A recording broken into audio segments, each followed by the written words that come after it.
Start लेते हैं dear students, आप चुप करें प्लीज। वालेकुम अस्सलाम। हम एक्सरेज की डिस्कशन स्टार्ट करते हैं और एक्सरेज के बारे में हम पॉइंट्स में डिस्कशन कर लेते हैं, that will be better. Point number 1, point number 2, point number 3 इस तरह डिस्कशन कर लें तो आई थिंक ये ज़्यादा बेहतर रहेगा। Point number 1, point number 1 about X-rays के X-rays were discovered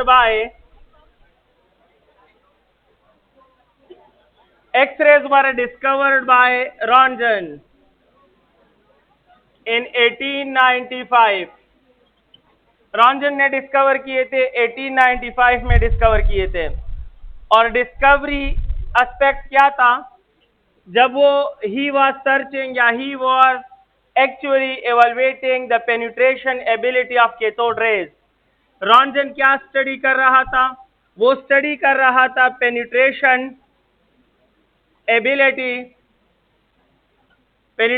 ability of cathode rays with respect to voltage। दरअसल रॉन्जन क्या स्टडी कर रहा था कि एक्सरे डिस्कवर हो गए, वो वोल्टेज के रिस्पेक्ट से कैथोड रेस का पेनिट्रेशन लेवल चेक करना चाहता था। दरअसल क्या हुआ था या क्या कर रहा था, एक टारगेट रखा था इसने और टारगेट पर वो इलेक्ट्रॉन गन से कैथोड रेस फेंकता था, बीम ऑफ इलेक्ट्रॉन। लेकिन आप जानते हैं कि electron gun works on voltage, electron gun works on voltage, और ये कैथोड रेज, ये बीम ऑफ इलेक्ट्रॉन जाकर टारगेट में घुसते हैं। तो ये यहाँ आकर टारगेट में क्या करते हैं? यू हैव टू से सर पेनिट्रेशन करते हैं। Penetration of the electron depends upon the speed of electron, and the speed of electron is a function of voltage. It is a function of voltage. यहाँ से जो speed हमें मिलता है, the speed of electron is actually, it is equal to under root of kinetic energy। under root of kinetic energy mass से related है 2m, ऐसे है जनाब, half mv square is equal to qv। हमारे पास kinetic energy होती है Q into voltage, तो half M V square is equal to E voltage, E multiply by voltage. ये इलेक्ट्रॉन या कैथोड रे का स्पीड है, ये इसका मास है, ये 2 फिक्स्ड है, ये चार्ज है, ये वोल्टेज है। तो ये भी फिक्स, ये भी फिक्स, ये भी फिक्स। इसका मतलब है कि अगर ज्यादा वोल्टेज से ऑपरेट करोगे तो स्पीड क्या होगा? ज्यादा होगा, और अगर कम वोल्टेज से ऑपरेट करोगे तो स्पीड क्या होगा? वो कम होगा। एंड स्पीड पर पेनिट्रेशन पावर डिपेंड करता है, लिहाजा penetration is a function of voltage. Cathode rays का टारगेट में पेनिट्रेशन वोल्टेज का फंक्शन है, और रॉन्जन यही चेक करना चाहता था कि 10 वोल्ट पर पेनिट्रेशन कितना है, 20 वोल्ट पर पेनिट्रेशन कितना है, 1000 वोल्ट पर पेनिट्रेशन कितना है। सो एक्चुअल एम ये था कि वो कैथोड रेस का penetration ability with respect to voltage check कर रहा था। लेकिन इत्तेफाक की बात यह है कि उसने पूरे एपरेटस को फोटोग्राफिक प्लेट में कवर किया था। अब उसने इलेक्ट्रॉन गन से इलेक्ट्रॉन टारगेट पे फेंके, टारगेट पर इलेक्ट्रॉन जाकर टकराए तो ये इसमें पेनिट्रेट हो गए, लेकिन जगह जगह से फोटोग्राफिक प्लेट डैमेज होने लगा। अब फोटोग्राफिक प्लेट का डैमेज होना इस बात का सबूत है कि कोई पार्टिकल या कोई रेडिएशन इससे टकराया है। तो दो एक्सपेक्टेशंस हैं। फर्स्ट एक्सपेक्टेशन ये है कि बहुत से इलेक्ट्रॉन टारगेट से टकराकर इसमें घुसने के बजाय स्कैटर हो गए हैं और ये डैमेजेस इलेक्ट्रॉन काज कर रहा है, स्कैटरिंग ऑफ इलेक्ट्रॉन से हो रहे हैं। लेकिन जब डैमेजेस देखे गए तो वो डैमेजेस पार्टिकल रेडिएशन के नहीं थे, यानी वो किसी भी तरह के मास के डैमेजेस नहीं थे। मास हमेशा फोटोग्राफिक प्लेट में पोर्स बनाता है, सुराख करता है, उसमें उसे डैमेज करता है, क्रैक करता है, क्रैक्स डेवलप करता है। लेकिन जब उसने इमेजेस देखे तो वो टर्न ब्लैक, वो ब्लैक हो गए थे, और वो पोर्स जो थे वो काफी डीप थे, लेकिन उसका विड्थ नेग्लिजिबल था। विड्थ ऑफ द पोर जो था वो नेग्लिजिबल था, और किसी भी पार्टिकल जिसका मास हो उसका पोर, उसका डैमेज वो नेग्लिजिबल विड्थ का नहीं होता, उसका डेप्थ कम होता है लेकिन उसका विड्थ ज्यादा होता है। जब रॉन्जन ने डैमेजेस देखे तो डैमेजेस किसी भी तरह के मैसिव पार्टिकल के डैमेजेस से मैच नहीं कर रहे थे, और ये डैमेजेस मैच कर रहे थे विद इफेक्ट्स ऑफ फोटॉन्स। उसे लगा कि ये तो जरूर कोई इलेक्ट्रोमैग्नेटिक वेव की कारस्तानी है, जैसे कि कोई रेडिएशन हो, इलेक्ट्रोमैग्नेटिक वेव हो और वो किसी सरफेस से आर पार हो जाए। डेप्थ उस लेवल का है और विड्थ नेग्लिजिबल है, तो ये पार्टिकल हो ही नहीं सकता, ये इलेक्ट्रॉन है ही नहीं, ये जरूर कोई फोटॉन है जो कि ये डैमेजेस काज कर रहा है और फोटोग्राफिक प्लेट को डैमेज कर रहा है। फिर उसने सर्च करना शुरू किया कि दरअसल हुआ क्या है। पता चला कि ये इलेक्ट्रॉन नहीं है, बल्कि ये इलेक्ट्रॉन जब इस टारगेट में पेनिट्रेट कर रहे थे तो इस इलेक्ट्रॉन ने इस टारगेट के एटम्स के अंदर क्या क्रिएट किया, वैकेंसीज क्रिएट की। क्या क्रिएट की? वैकेंसीज, खाली जगह, यानी इसके के शेल के इलेक्ट्रॉन से टकरा कर के शेल का इलेक्ट्रॉन निकाल दिया। तो उसी एटम में ऊपर के इलेक्ट्रॉन ने जंप लगा के फोटॉन दिया और वो फोटॉन जाकर फोटोग्राफिक प्लेट पर डैमेजेस दे रहा है, यानी ये वाकई में फोटॉन्स थे। फिर रॉन्जन ने ये सोचा कि क्या ये पहले से डिस्कवर्ड फोटॉन्स हैं, यानी ये रेडियो फोटॉन्स हैं, या ये माइक्रो फोटॉन्स हैं, या इंफ्रारेड है, या विजिबल फोटॉन है, या अल्ट्रावायलेट फोटॉन है, या नहीं कोई और है। तो माय डियर स्टूडेंट, जब पता चला, कॉज का पता भी चला कि इलेक्ट्रॉन्स पेनिट्रेशन करने के दौरान वैकेंसी क्रिएट कर देते हैं, उन्हीं वैकेंसीज को बाहर से ऊपर से इलेक्ट्रॉन फिल करते हैं। तो जब इलेक्ट्रॉन ऊपर से नीचे फिल करने के लिए जंप लगाते हैं तो हमें क्या देते हैं, फोटॉन देते हैं, और इस तरह इस टारगेट से ढेर सारे फोटॉन निकलते हैं। वही फोटॉन इस फोटोग्राफिक प्लेट को डैमेज कर रहे हैं और पोर्स दे रहे हैं जिसका विड्थ नेग्लिजिबल लेकिन पेनिट्रेशन डेप्थ काफी ज्यादा है। फिर उस फोटॉन को देखा गया तो वो ऑलरेडी डिस्कवर्ड फोटॉन में किसी भी फोटॉन से मैच नहीं कर रहा था। तब उसे पता चला कि मैंने जो कैथोड रेज में एबिलिटी ऑफ पेनिट्रेशन चेक करनी थी वो अपनी जगह पे रह गया, और इस तरह रॉन्जन को पता चला that I had discovered new rays, I have discovered new rays. उसने कहा कि भाई न्यू डिस्कवरी हो गई है और न्यू रेज मैंने डिस्कवर किए। उन नए रेज का उसने नाम क्या रख दिया, एक्स रेज। एक्स क्यों रखा? क्योंकि एक्स आमतौर पर अननोन के लिए यूज होता है, और जब एक्स रेज डिस्कवर हो गए तो रॉन्जन या किसी को भी इसके प्रॉपर्टीज का पता नहीं था।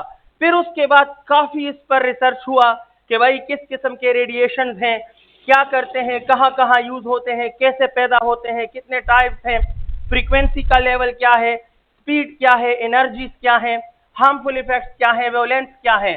तो माय डियर स्टूडेंट्स, फिर उसके बाद रिसर्च से पता चला कि इसमें मोटी मोटी बातें ये हैं कि these are actually electromagnetic radiation. पहली बात यह है कि ये इलेक्ट्रोमैग्नेटिक रेडिएशंस हैं। All X-rays are electromagnetic radiations, but all electromagnetic are not X-rays. शाबाश। अगर ये इलेक्ट्रोमैग्नेटिक रेडिएशंस है तो इनका पर्टिकुलर वेवलेंथ का रेंज होगा, और पर्टिकुलर वेवलेंथ का रेंज क्या है इनका? तो हर वो इलेक्ट्रोमैग्नेटिक वेव जिसका वेवलेंथ 10⁻⁻10 मीटर के करीब हो वो एक्स-रे काउंट होता है।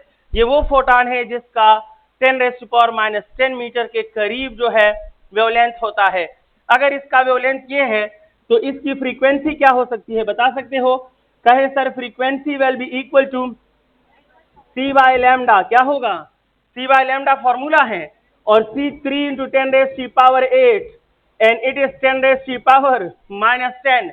It means the frequency of X-ray photon is similar to 3 × 10⁻18 Hz. It is equal to 3 × 10⁻18 Hz. ये X-ray photon की फ्रीक्वेंसी है।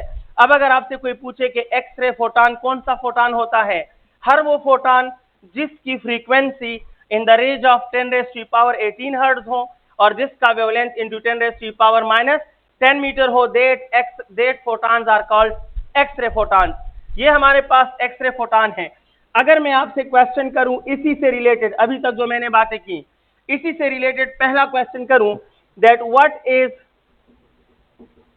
the energy of an X-ray possesses 3 photons. Option A, what is the energy of an X-ray possesses 3 photons? Option A, it is equal to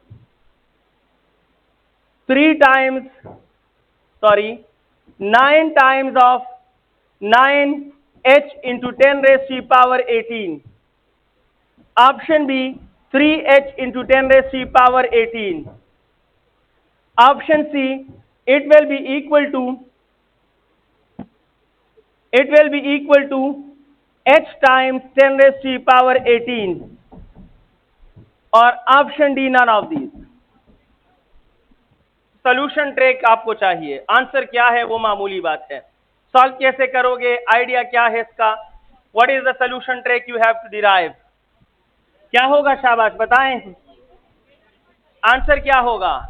मैं क्या मांग रहा हूं आपसे? Energy. और आप जानते हैं कि मिस्टर प्लैंक ने कहा है कि energy is equal to H F. Agree है ना? That's good.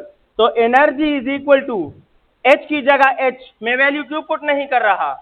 क्योंकि मेरी नजर ऑप्शन पर पड़ी है और option all in exist in the form of Planck constant. तो मुझे एच की वैल्यू पुट करने की जरूरत, क्योंकि सारे ऑप्शन में प्लैंक कांस्टेंट मौजूद है. समझ आ रही है? तो मुझे भी कैलकुलेशन में प्लैंक कांस्टेंट की वैल्यू पुट नहीं करनी. सीधी सी बात है, एच की जगह एच. लेकिन आप कौन से रे की फ्रीक्वेंसी ढूंढ रहे हो? तो इट मीन के फ्रीक्वेंसी भी किसकी लोगे? और अभी आपने कहा कि frequency 3 into 10 raise to the power 18 है. मानते हैं ना? Frequency 3 into 10 raise to the power 18 है. आप एग्री है मेरे साथ? ठीक है. तो आंसर क्या होगा? आंसर क्या होगा? It will be equal to 3h into 10 raise to the power 18. क्या सही कह रहा हूं? क्यों? कितने फोटॉन्स हैं? ये कितने फोटॉन्स की एनर्जी है? सिर्फ एक. उधर से क्वेश्चन पूछा गया था, आपने पूछा था शायद, और मैंने एक्सप्लेन भी किया था. तो ये एक फोटॉन की एनर्जी है और ये रे में कितने फोटॉन्स गिवन है? 3. तो टोटल रे की एनर्जी क्या होगी? ये एक फोटॉन है. So energy of this X ray की एनर्जी होगी 3h into 10 raise to the power 18 multiply by 3, and hence it is equal to 9h into 10 raised to the power. कुछ समझ आ गई है?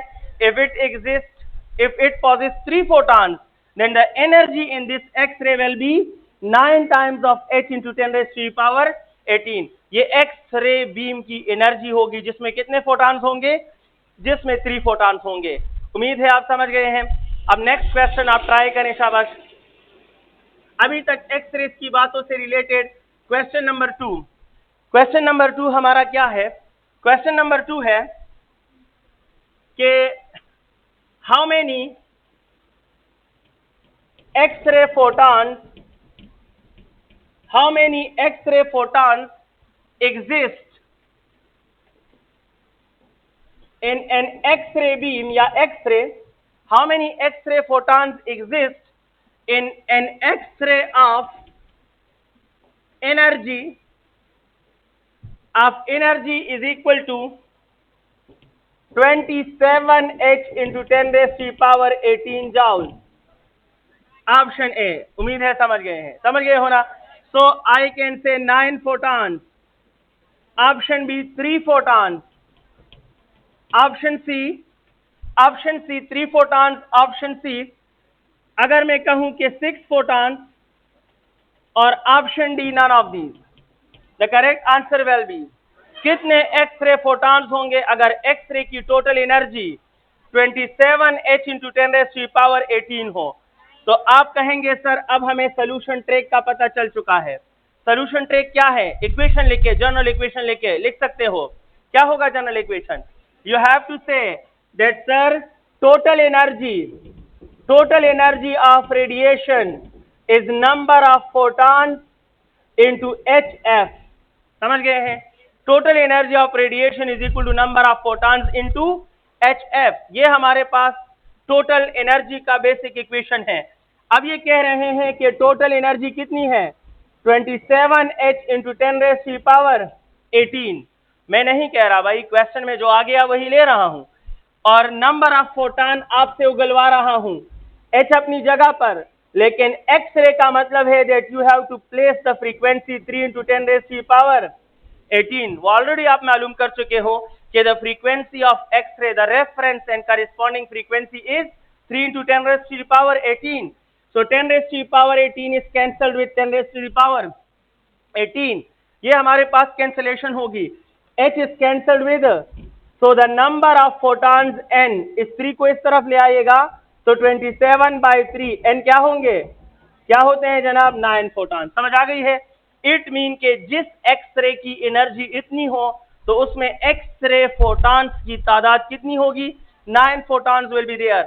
The correct answer is option A. Okay, next point आपको दे रहा हूं, वो क्या है कि जो फ्रीक्वेंसी ऑफ एक्सरे है it is less than frequency of gamma ray, जानते हो ना, but it is greater than the frequency of ultraviolet, it is greater than the frequency of ultraviolet. इससे रिलेटेड क्वेश्चन वेवलेंथ का लेते हैं। अगर wavelength of x ray ले लें तो मेरे ख्याल में आप जानते हैं कि इसको रेसिप्रोकल ले लें। Wavelength of x-ray is greater than the wavelength of gamma ray, समझ गए हैं? और अल्ट्रावायलेट रे से इनका वेवलेंथ क्या होगा, इसका वेवलेंथ लेस होगा अल्ट्रावायलेट से, वेवलेंथ लेस और फ्रीक्वेंसी ग्रेटर अल्ट्रावायलेट से, जबकि फ्रीक्वेंसी ऑफ गेमा इससे ज्यादा है और वेवलेंथ ऑफ गेमा इससे कम है। इससे रिलेटेड क्वेश्चन किस तरह बनते हैं, तो आप देखिए मैं एक क्वेश्चन बना रहा हूं आपके लिए। क्वेश्चन लेते हैं about ultraviolet and X-ray। The first aspect is which factor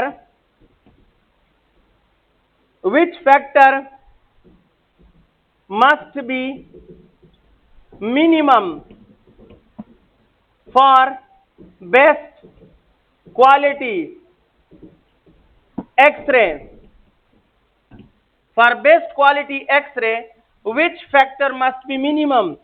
option A wavelength, option B frequency, option C speed, speed कहें, और option D all of these. Answer क्या होगा?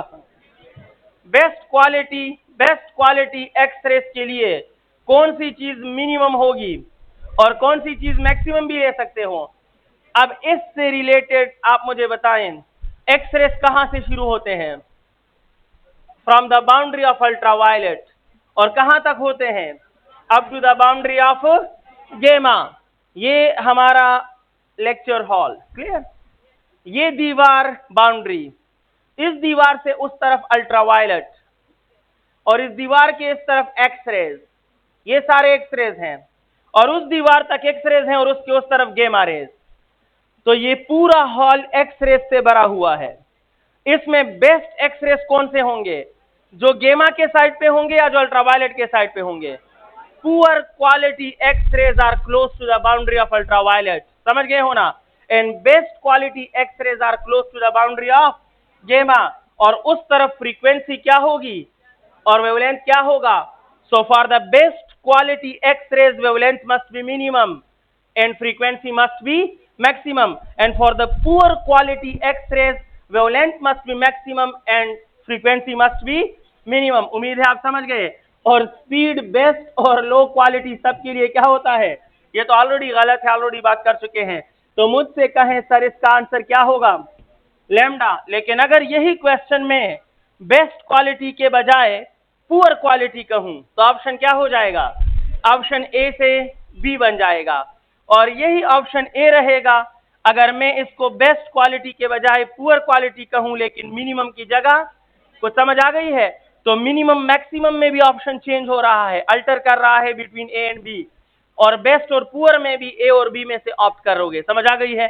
मैंने आपको ट्रेंड बताया कि जो एक्सरेज अल्ट्रावायलेट की तरफ है वो पुअर क्वालिटी है, और पुअर क्वालिटी का वेवलेंथ ज्यादा है और फ्रीक्वेंसी कम है, और जो एक्सरेज इस रेंज में गेमा की तरफ है वो बेस्ट क्वालिटी है और उसकी फ्रीक्वेंसी ज्यादा है और वेवलेंथ कम है। So if you are improving the quality of x-rays, option A you are increasing frequency, option B you are decreasing wavelength, option C both A and B, और option D none of these. both A and B. If you are improving the quality of X-rays, so you are shifting from the boundary of ultraviolet to the boundary of gamma, and hence you are increasing frequency as well as you are decreasing. कुछ समझ आ गई है? So improving quality mean decrease in wavelength and increase in frequency. Similarly, आगे बढ़ते हैं. अगर मैं आपसे एक और क्वेश्चन करूं इससे रिलेटेड, मैं एक्सरेस की बातें कर रहा हूं जनाब, एक्सरेस से रिलेटेड एक और क्वेश्चन इन्हीं फैक्टर से जो अंडर डिस्कशन है. माय डियर स्टूडेंट्स, अगर मैं कहूं we have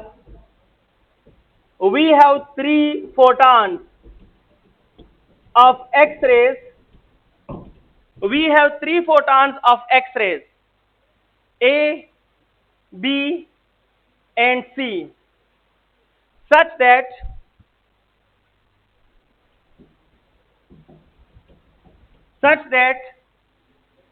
FA minus F ultraviolet is equal to double of FB minus F ultraviolet is equal to 4 times नकी की खाना तो कम FC minus F ultraviolet 4 times है. Then कौन सा ऑप्शन ठीक होगा? Option A is the best quality, B is the good quality and C is the poor quality X-ray. Option B, A is the poor quality, B is the good quality and C is the best quality. A is equal to B is equal to C, equally best quality. और option D, A is poor quality, B is poor quality and C is best quality. I need your answer. इतना मेरा common sense कहता है कि या A ठीक है या B ठीक है. बाकी वैसे ही खाना पूरी की है मैंने. मुझे लगता है कि यहाँ A होना चाहिए या B. अच्छा, कैसे गेस कर सकते हो आप? मैं अगर ये सोचता हूं तो आपको ऐसा क्यों सोच नहीं हो सकता? कैसे गेस कर सकते हो कि ए या बी ठीक है? तस्व मतवाई sir the quality decision frequency का और frequency with respect to ultraviolet या frequency with respect to gamma. अगर सुने प्लीज, अगर अल्ट्रावायलेट से फ्रीक्वेंसी का डिफरेंस ज्यादा है तो ये अच्छी क्वालिटी है. समझ गए हो ना?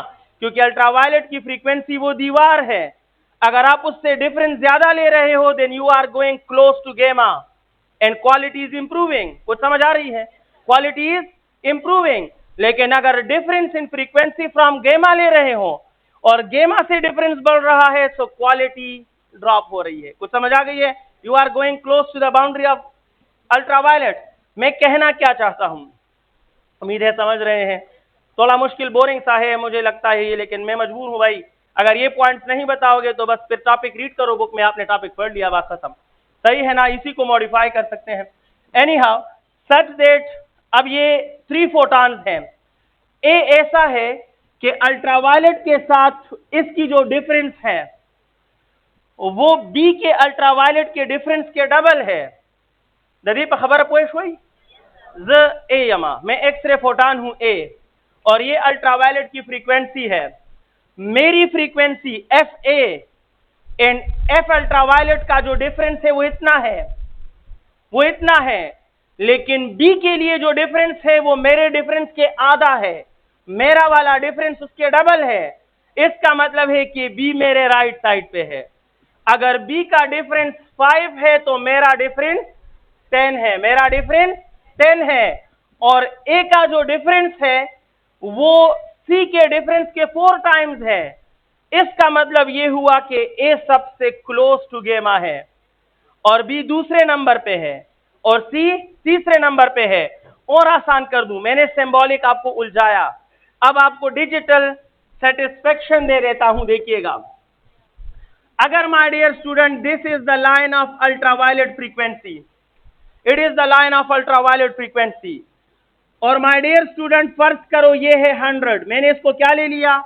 डिजिट से आप समझ जाओगे, वरना ये कुछ गर्मी और कुछ आप हालात ऐसे हैं. अल्ट्रावायलेट फ्रीक्वेंसी 100 है. अब मैंने 3 फोटॉन्स लिए हैं एक्सरेज के और साथ में अल्ट्रावायलेट से फ्रीक्वेंसी का डिफरेंस लॉन्च किया है। मैंने आपसे कहा कि जो सी फोटॉन है उसका डिफरेंस जो चाहो आप ले लो, जो आप चाहो ले लो। तो आपने कहा सर फर्ज करो सी फोटॉन इधर है, एक्सरे का सी फोटॉन इधर है और इसका माय डियर स्टूडेंट ये डिफरेंस कितना है? The difference is x. आपने एक्स कहा, बस ठीक कहा।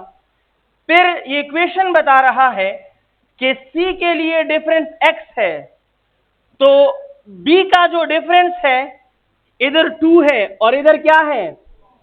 इट मीन के ये इसके मुकाबले में कितने टाइम्स है मेरे भाई? 4 इज द 2 टाइम्स ऑफ 2। तो अगर ये x है तो ये 2x है। समझ आ गई है ना? इसका मतलब है कि b फोटॉन फिर इधर होगा। कुछ समझ आ रही है? और इसका जो डिफरेंस है वो कितना है? वो 2x है। वो कितना है? 2x है। अब आते हैं लास्ट पॉइंट, लेकिन इसका जो डिफरेंस है वो इसके डिफरेंस के कितना है? डबल है। तो माय डियर स्टूडेंट अगर ये 2x है तो a का डिफरेंस इसके डबल मीन के क्या होगा? 4x होगा।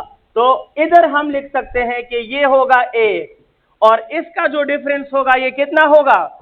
4x। तो यही तो मैंने कहा कि the difference for a is equal to double of difference of b and is equal to 4 times difference of a।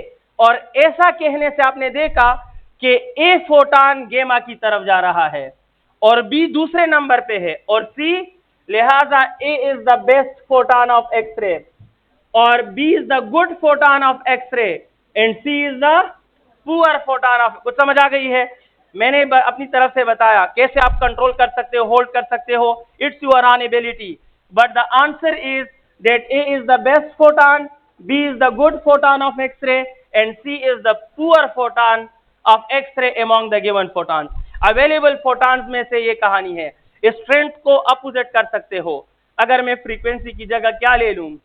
Wavelength. दासिम का वलेशम खाना के इधर lambda A minus lambda ultraviolet और lambda B minus lambda ultraviolet, तो फिर कहानी अलग हो जाएगी। ये भी चेंज कर सकता हूं। अगर अल्ट्रावायलेट की जगह गेमा लॉन्च कर दूं तो फिर गैप इधर से नहीं, फिर गैप उधर से होगा। फिर ए जो है वो पुअर हो जाएगा और सी जो है वो। कुछ समझ आ गई है? आप ट्रेंड समझ गए हो, ये काफी है। नेक्स्ट बात करते हैं, फ्रीक्वेंसीज वगैरह समझ गए। एक और क्वेश्चन है माइंड में, वो भी देख लें। अगर मैं आपसे कहूं कि the ratio of position, the ratio of position, जिसको ज्यादा प्रॉब्लम है भाई आराम से निकल जाएं, क्योंकि चैप्टर खत्म करना लाजमी है। लेजर ना सही एक्सरे जरूर पड़िएगा। और जो बिल्कुल जिनका दम नहीं है तो जनाब सब जो है मंजिल पे नहीं पहुंचते। कोई जल्दी हार मान जाता है, कोई बाद में हार मान जाते हैं। तो हारने वाले आराम से नीचे जा सकते हैं, ठीक है ना? लेकिन ऊपर मत देखिएगा, जाते हुए नीचे देखिएगा।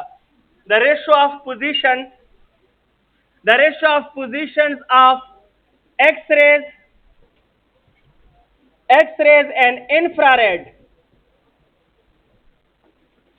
in spectrum of electromagnetic waves, the ratio of positions of X-rays and infrared in spectrum of electromagnetic waves on the basis of wavelength. Option A, it is 6 over 3rd. Sorry, it is 2/1. Option B, it is infrared X-ray पहले हैं, it is 1/2. Option C, it will be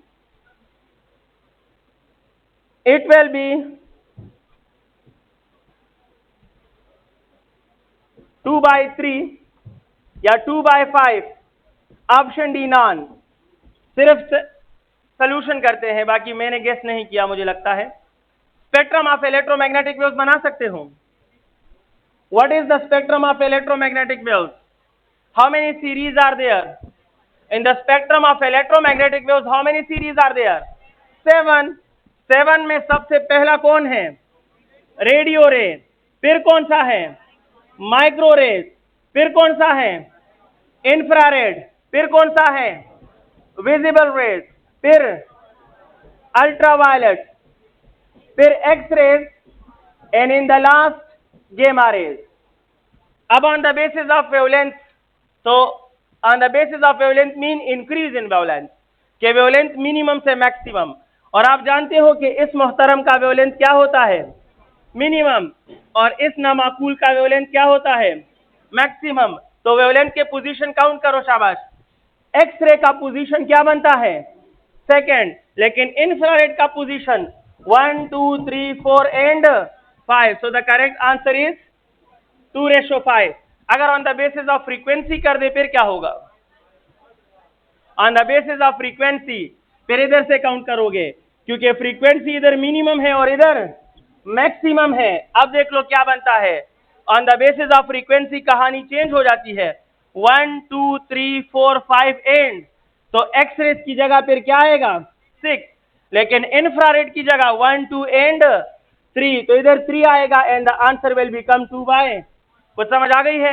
it is the ratio of position in the spectrum with respect to frequency, and it is the ratio of position of x-rays in infrared in the spectrum with respect to wavelength. ये wavelength के ratio हैं और वो frequency versus ratio है।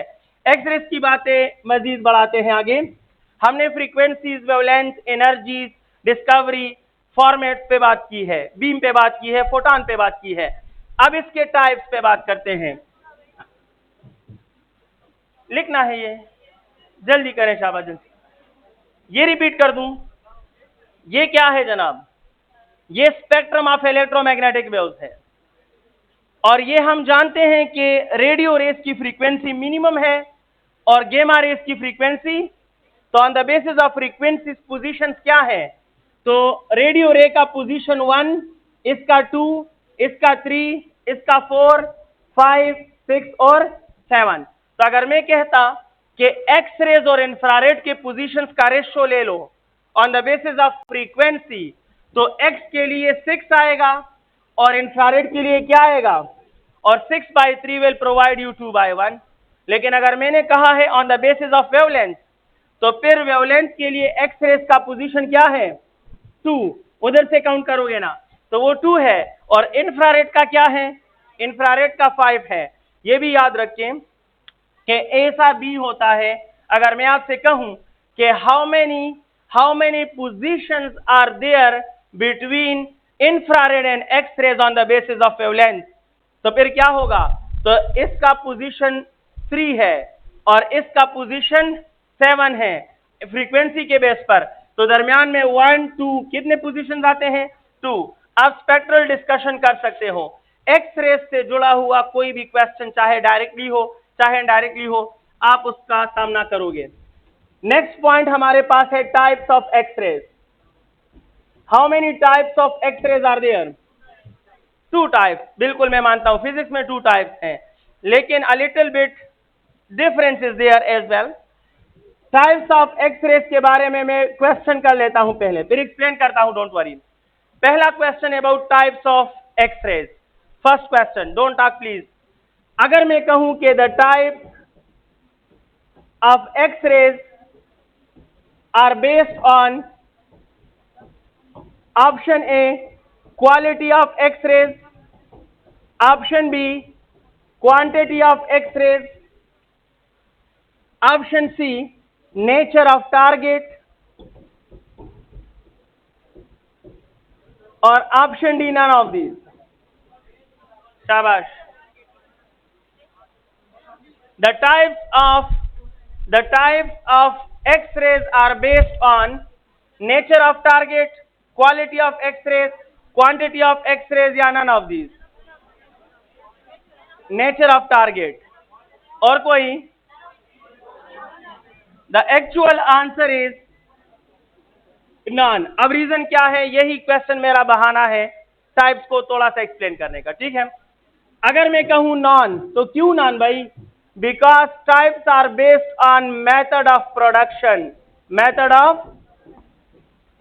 of production, हम ऐसा नहीं कहते कि अच्छी क्वालिटी के एक्सरेस को कंटिन्यूस कह दें और पुअर क्वालिटी के एक्सरेस को कैरेक्टरिस्टिक कह दें, ऐसा नहीं किया गया।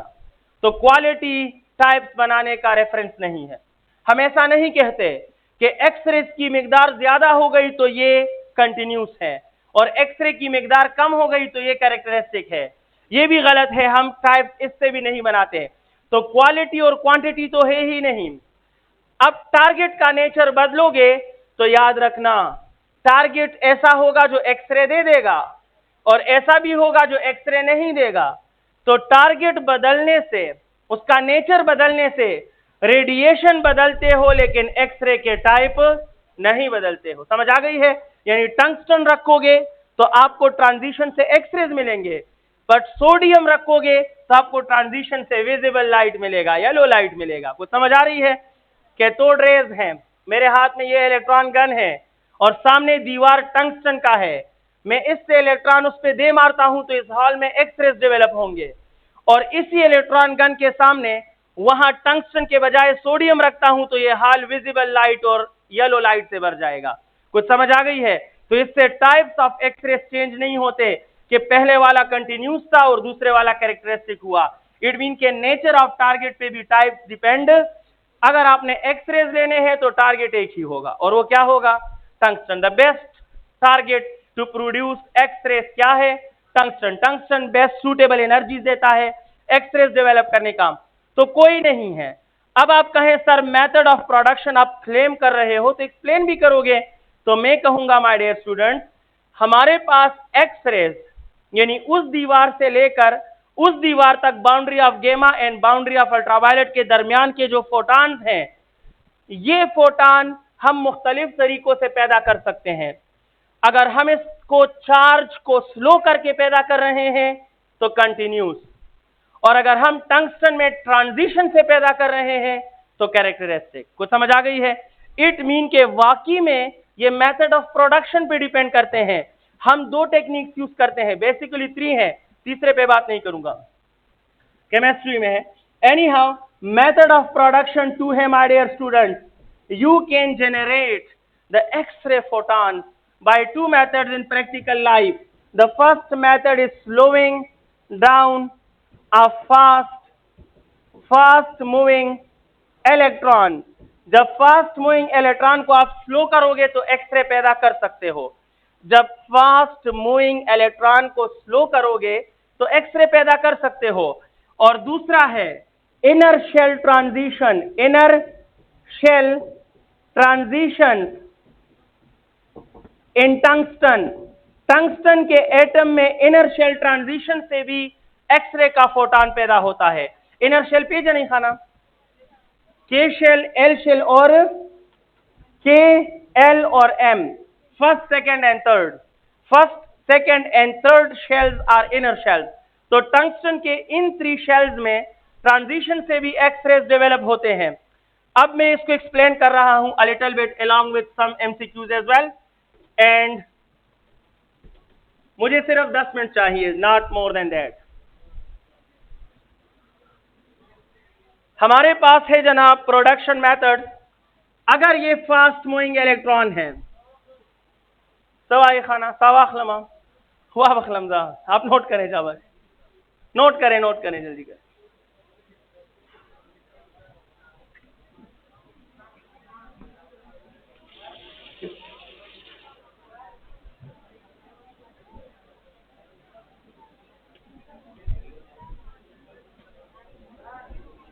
वेट करो भाई, सांस तो ले लूं।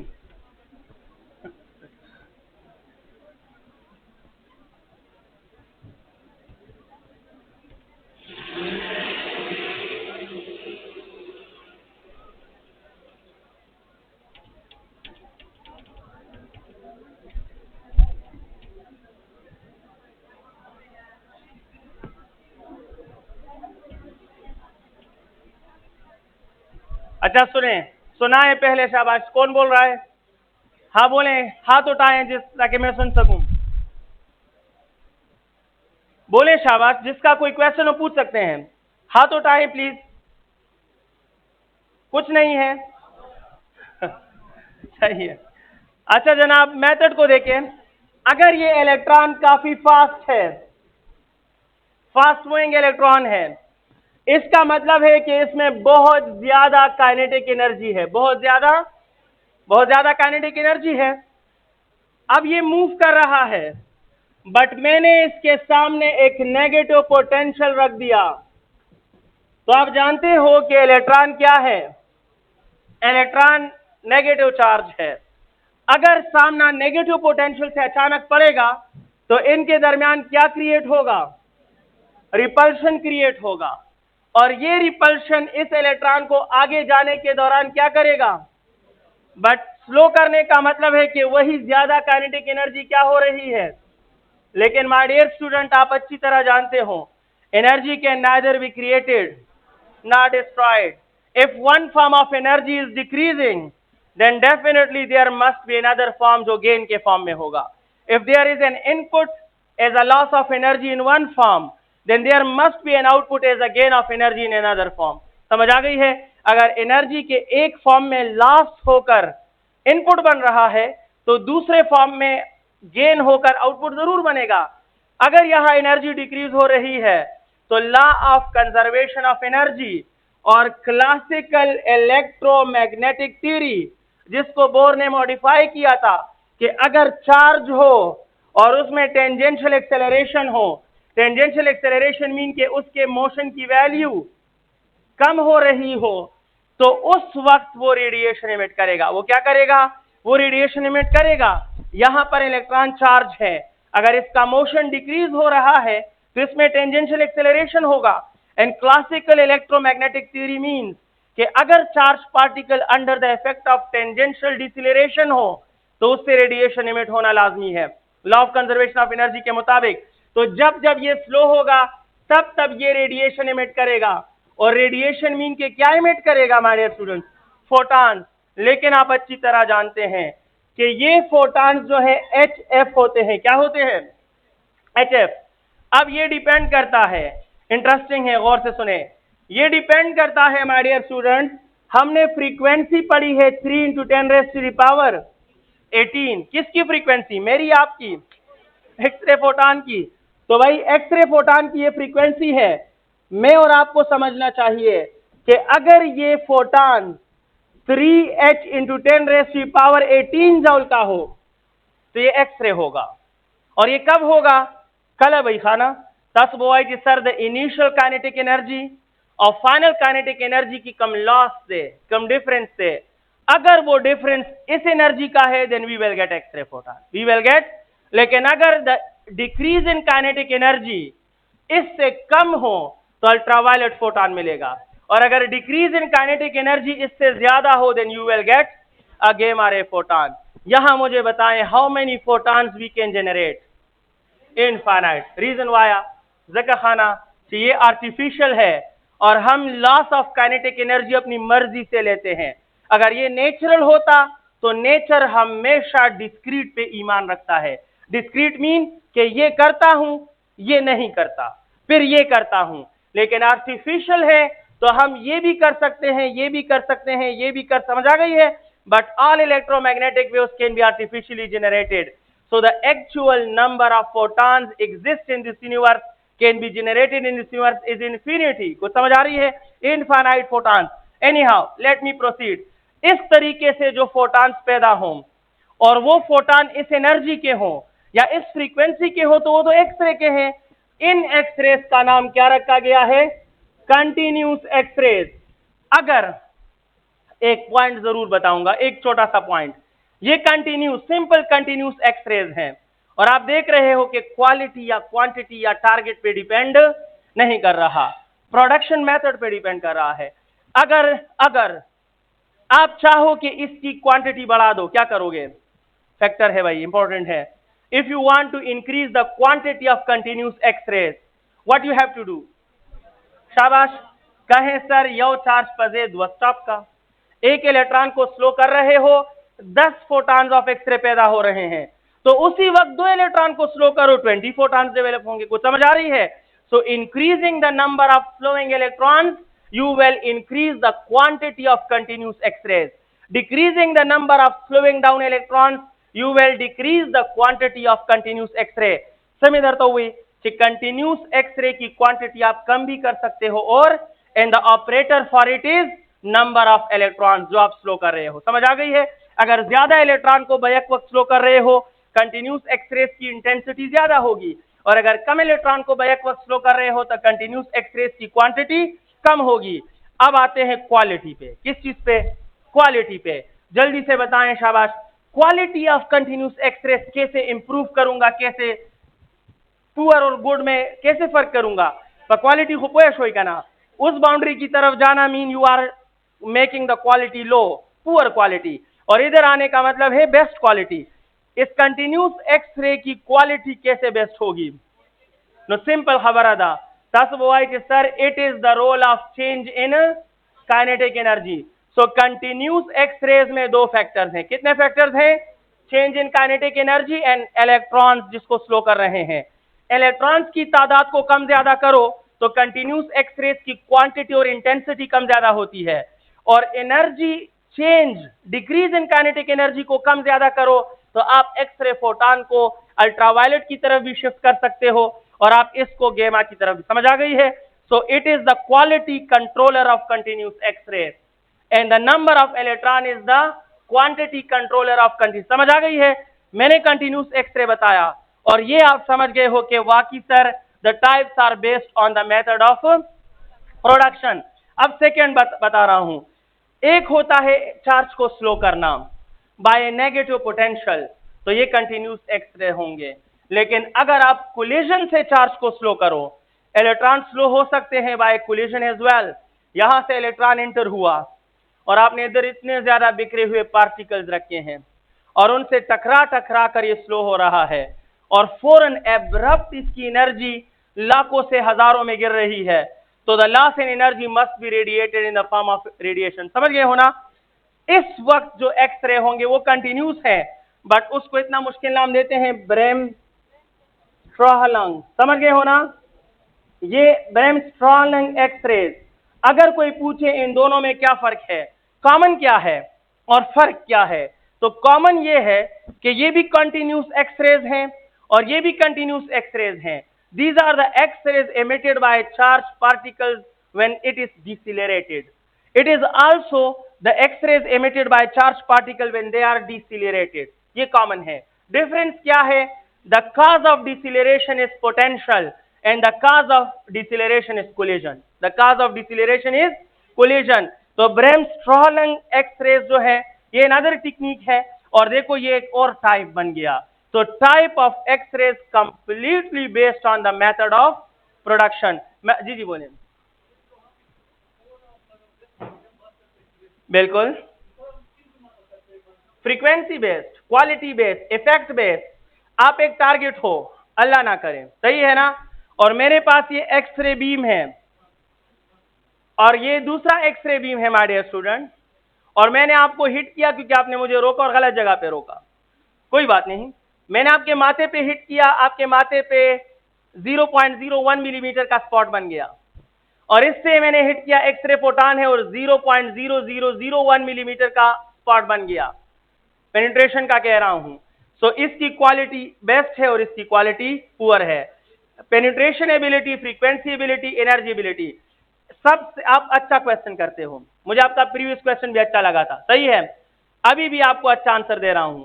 वो क्या है? मैंने आपको अभी ऑन द सरफेस आंसर दिया।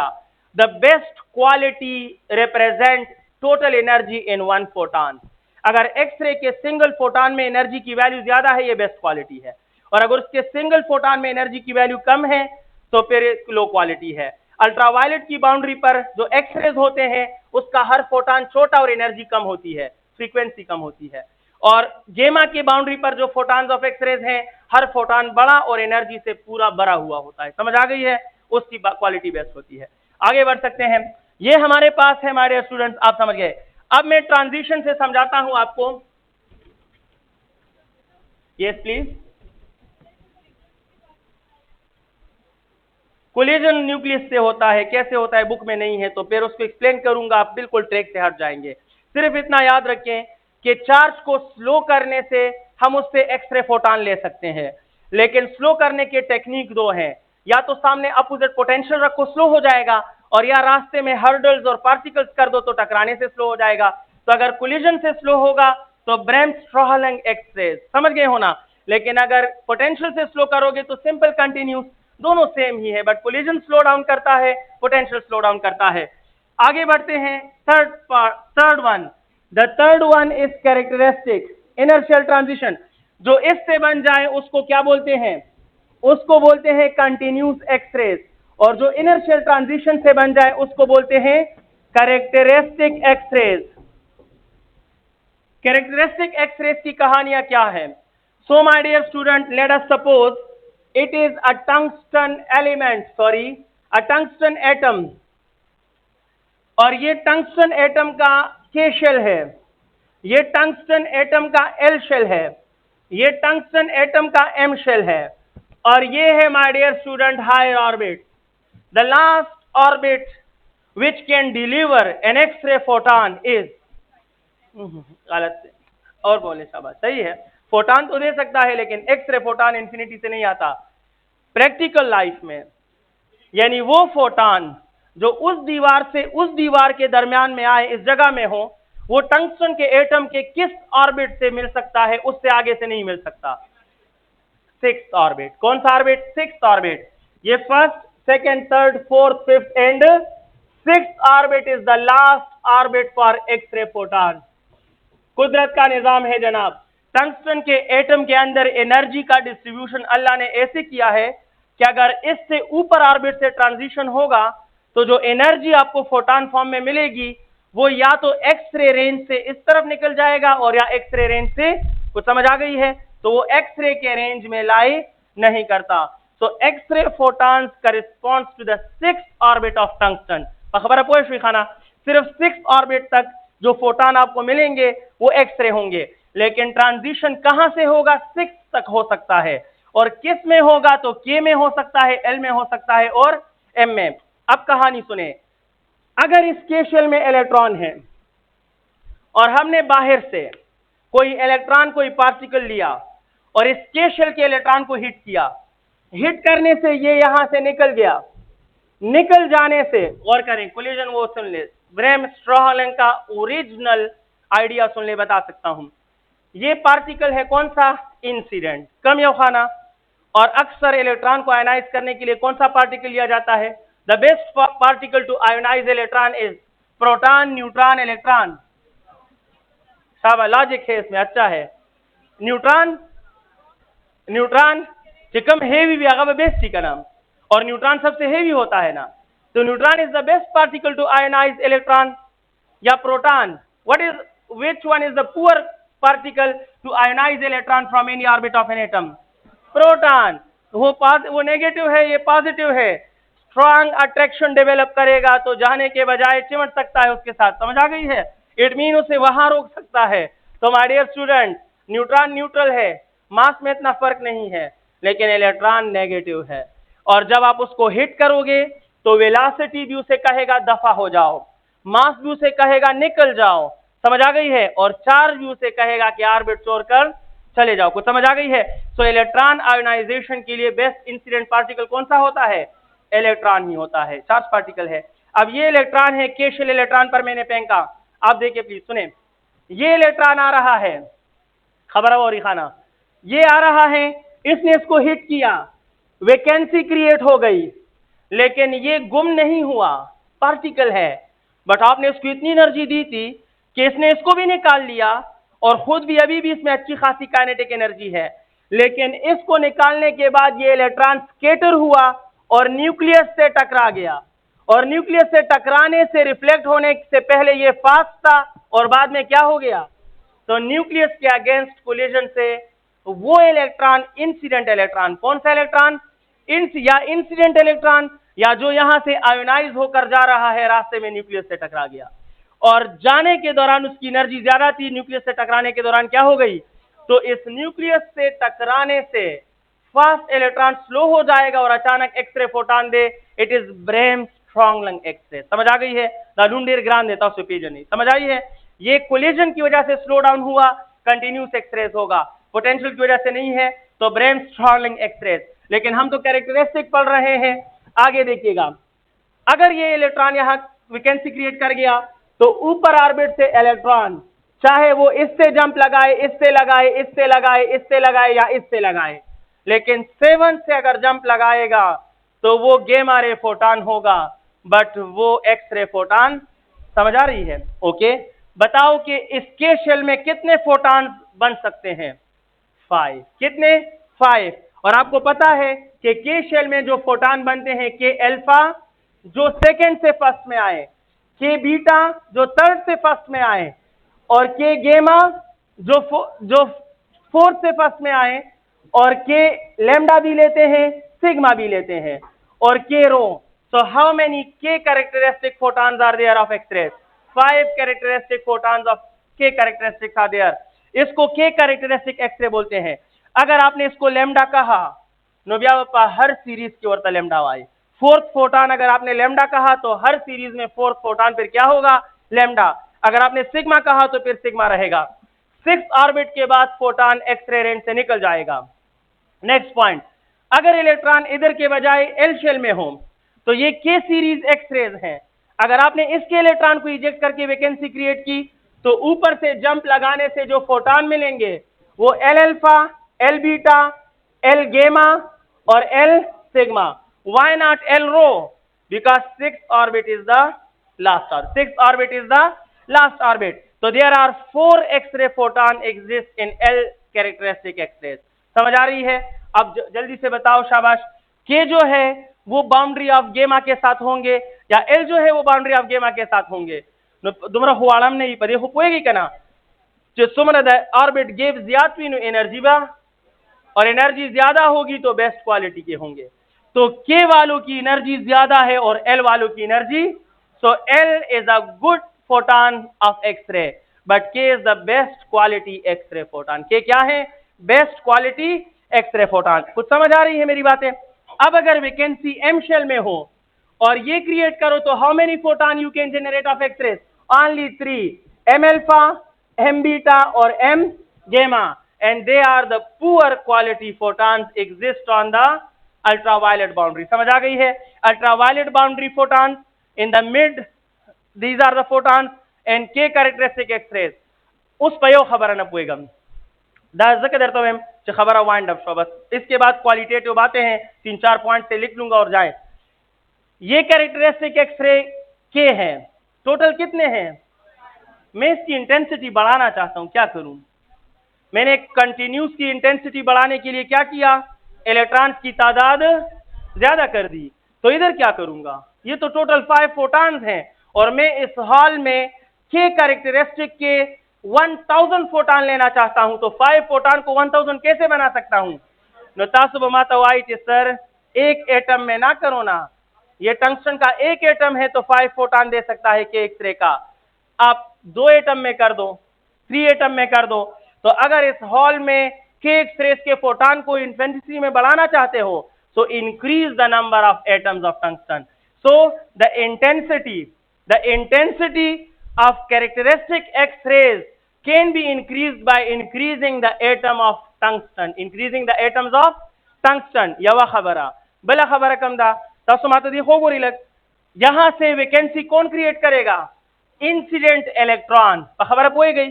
इंसिडेंट इलेक्ट्रॉन कहां से आता है? इलेक्ट्रॉन गन से।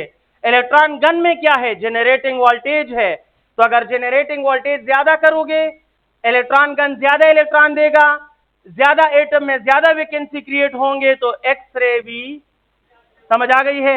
It mean the intensity of characteristic x-rays can be controlled by 2 factors, atoms of the sample, atoms of the परिहाल के टूल 3 एटम ऑफ टंगस्टन के दानो व्या बसंगा फिर तो नहीं इंक्रीज कर सकते हो इंटेंसिटी। अगर 1 लाख एटम रखोगे तो इंटेंसिटी इंप्रूव करने का सोर्स है। और फिर जेनरेटिंग वोल्टेज को बढ़ाओ, इलेक्ट्रॉन बढ़ाओ, वैकेंसियां बढ़ाएगा, वैकेंसियां बढ़ाएगा, ट्रांजिशन ज्यादा होंगे, फोटॉन्स भी। कुछ समझ आ गई है? ओके, इनको कैरेक्टरिस्टिक एक्स-रे बोलते हैं। इनकी क्वालिटी आप इंप्रूव नहीं कर सकते, क्वालिटी फिक्स्ड होती। कैरेक्टरिस्टिक एक्स-रे की क्वालिटी, क्योंकि के की अपनी एनर्जीज हैं, अपनी फ्रीक्वेंसीज हैं, कजलोदी खवियो का बद भी होमदा का क्वालिटी दा दा से चेंज कवले से एल एक्स-रे के ता बदल के। तो अगर एल एक्स-रे को के में बदल दो तो क्वालिटी इंप्रूव हो गई, अगर के एक्स-रे को एम में बदल दो क्वालिटी लो हो गई। लेकिन अगर आप कहो कि के एक्सरे की क्वालिटी इंप्रूव कर रहा हूं, नहीं कर सकते हो। अगर एल एक्सरे की क्वालिटी इंप्रूव कर रहा हूं, नहीं कर सकते हो। एल एक्सरे की अपनी एक क्वालिटी है, के एक्सरे की अपनी एक क्वालिटी है, और एम एक्सरे की अपनी एक क्वालिटी है। The last typical information about the x-rays, हमारे पास बिल्कुल last factor generation factor. 2 minutes please. जो जेनरेशन या प्रोडक्शन चैम्बर होता है, इसमें यह देखें कि किस एलिमेंट किस फैक्टर का मकसद क्या है, बस बात खत्म।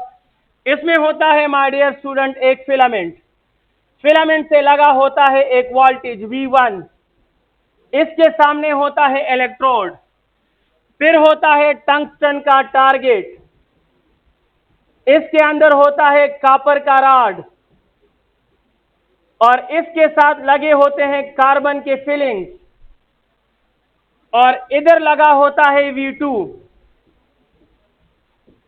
ये एक्सरे प्रोडक्शन चैम्बर है, और इसमें सिर्फ किस चीज का क्या काम है, ये काफी आपके लिए। इंटेंसिटी और क्वालिटी कंट्रोल करने के दो फैक्टर हैं, बस वो सुने, और पहले मैं चला जाता हूं फिर आप चले जाए। तो V1 और V2 जो फिलामेंट से कनेक्टेड है, that is generating potential, that is generating potential. और याद रखिए माय डियर स्टूडेंट, ये एक्सरे की क्या कंट्रोल करता है, ये इंटेंसिटी कंट्रोल करता है। अगर जेनरेटिंग वोल्टेज कम दोगे तो फिलामेंट कम इलेक्ट्रॉन डिलीवर करेगा, और कम इलेक्ट्रॉन इस टंगस्टन के एटम में कम वैकेंसी क्रिएट करेंगे, और कम ट्रांजिशन होंगे तो एक्सरे की क्वांटिटी कम होगी। और अगर जेनरेटिंग वोल्टेज बढ़ाओगे तो फिलामेंट ज्यादा इलेक्ट्रॉन डिलीवर करेगा, और ज्यादा इलेक्ट्रॉन ज्यादा वैकेंसी क्रिएट करेंगे तो एक्सरेज भी ज्यादा पैदा होंगे। तो it is the quantity controller potential, generating potential. ये एक्सेलरेटिंग पोटेंशियल है। V2 क्या है, एक्सेलरेटिंग पोटेंशियल है। अब इसको देखिए, ये क्वालिटी कंट्रोल करता है, it controls the quality of x-rays obtained. होता क्या है, जब आप इसको ऑन करो तो इलेक्ट्रॉन्स डेवलप होते हैं, ये पॉजिटिव और नेगेटिव, ये इसको स्ट्रांगली अट्रैक्ट करते हैं, ये मूव करके टंगस्टन के एटम्स में घुस जाते हैं, और वहां के शेल में वैकेंसी, एल शेल में वैकेंसी, एम शेल में वैकेंसी क्रिएट कर लेते हैं। वहां अपर इलेक्ट्रॉन जंप लगाकर एक्सरेज पैदा करते हैं, और वो सारे एक्सरेज आपको इस टारगेट से बतौर सैंपल मिलते हैं, मिक्सचर। फिर प्रिज्म की मदद से आप उनको एक दूसरे से अलहदा कर सकते हो, अगर आप अलग अलग उनको इंडिविजुअली लेना चाहते हो तो कैरेक्टरिस्टिक एक्सरेज का मिक्सचर कंबाइंड बी में से मिल सकता है। कहें सर एक्सेलरेटिंग पोटेंशियल क्वालिटी कैसे इंप्रूव करता है, सुने। अगर मैं इसको काफी कम रखूंगा तो इलेक्ट्रॉन का स्पीड क्या होगा, और स्लो इलेक्ट्रॉन एम शेल में वैकेंसी क्रिएट करेगा, लेकिन एल और के में। तो जब एम शेल में वैकेंसी क्रिएट करेगा तो मुझे जो भी एक्सरे मिलेगा एम क्वालिटी का होगा, और वो लो क्वालिटी का होगा। कौन से क्वालिटी का, लो क्वालिटी का। मैं क्वालिटी थोड़ा इंप्रूव करना चाहता हूं तो मैं इसको थोड़ा सा क्या कर दूंगा, अगर ज्यादा करूंगा तो अब इंसिडेंट इलेक्ट्रॉन में इतना स्पीड आ गया कि वो एम शेल के बजाय एल शेल तक अप्रोच कर सकता है, और एम से एल में आना मीन के क्वालिटी क्या हो गई, इंप्रूव हो गई। और अगर मैं इसको मजीद इंक्रीज करूं तो इलेक्ट्रॉन डीप पेनिट्रेशन कर सकता है, और के शेल में भी वैकेंसीज क्रिएट कर सकता है, जिससे मुझे के कैरेक्टरिस्टिक एक्सरेज मिलेंगे, और क्वालिटी और ज्यादा इंप्रूव हो गई। So it is the quality controller accelerating potential, and is the quantity controller. दानूर सिजुना वाली इस्तेमाल ये जो कॉपर है, कॉपर इसलिए यूज होता है कि जब इलेक्ट्रॉन इस टंगस्टन के टारगेट में पेनिट्रेट करते हैं तो हद से ज्यादा हीट पैदा होता है। अगर वो हीट यहां रहा तो एक्सरे से पहले ये टंगस्टन मेल्ट हो जाएगा, ये टंगस्टन मेल्ट हो जाएगा, और आपका सारा चैम्बर ऑफ प्रोडक्शन एक्सरे खत्म। तो आप चाहते हो कि टंगस्टन अपनी हालत में बरकरार रहे, एक ही तरीका है कि जो हीट इस जगह पर पैदा हो रहा है वो यहां से कोई भगा कर ले जाए, and copper is the best conductor of heat, जानते हो ना। तो जैसे ही हीट यहां पैदा होगा वो हीट टंगस्टन को मेल्ट करे, इससे पहले ही कॉपर उसको उठाकर दूर फेंक देता है। तो कॉपर इसको यहां ले आता है। यहां कार्बन क्यों रखते हो, तो याद रखें कॉपर और एयर के दरमियान हीट का ट्रांजिशन और एक्सचेंज काफी स्लो है, यानी कॉपर में हीट इधर आया तो एयर इससे हीट आसानी से नहीं लेता, because air is one of the poor conductor of heat. तो कॉपर से वो हीट फौरन नहीं लेता, और कॉपर हीट को ट्रांसफर कर सकता है स्टोर, क्योंकि इसका स्पेसिफिक हीट ज्यादा नहीं है। तो यहां पर अगर हीट रिसीव करने के लिए कोई चैम्बर ना हो तो ये कॉपर का पूरा सिलेंडर हीट से भर जाएगा, तो फिर कॉपर के पड़े होने के बावजूद भी मजीद हीट आगे नहीं जाएगा। तो हमें एंड में एक बड़ा सा मटेरियल ऐसा रखना है, जैसे पानी के लिए आप झील बनाते हो, रिजर्वायर बनाते हो, कि जो भी पानी आएगा इधर स्टोर हो जाए। तो कॉपर कंडक्शन कर देता है और carbon is the best absorber of heat. तो एयर को ये आराम से हीट देता है, लेकिन कॉपर से जल्दी जल्दी सारा हीट अपने अंदर क्या कर देता है, स्टोर। तो कॉपर भी खाली, और टारगेट में जितना हीट पैदा होता है तो खाली कॉपर से आराम से ट्रेवल करता है, और कार्बन स्पेसिफिक हीट ज्यादा होने की वजह से लास्ट लेवल तक सारा हीट बर्दाश्त करता है। और जब आप इसको ऑफ कर दे तो फिर कार्बन में जितना हीट जमा है वो आराम से एयर में लॉस करता है, और कई घंटों बाद कार्बन भी ठंडा हो जाता है, फिर अगली बार इसको इस्तेमाल करने के काबिल बनाए। समझ आ गई है? एक्सरेस के यूजेस एक बार पढ़ लीजिएगा। कल इंशाल्लाह हम लेजर पढ़ेंगे, चैप्टर को खत्म करेंगे। Thank you very much. आप जा सकते हैं।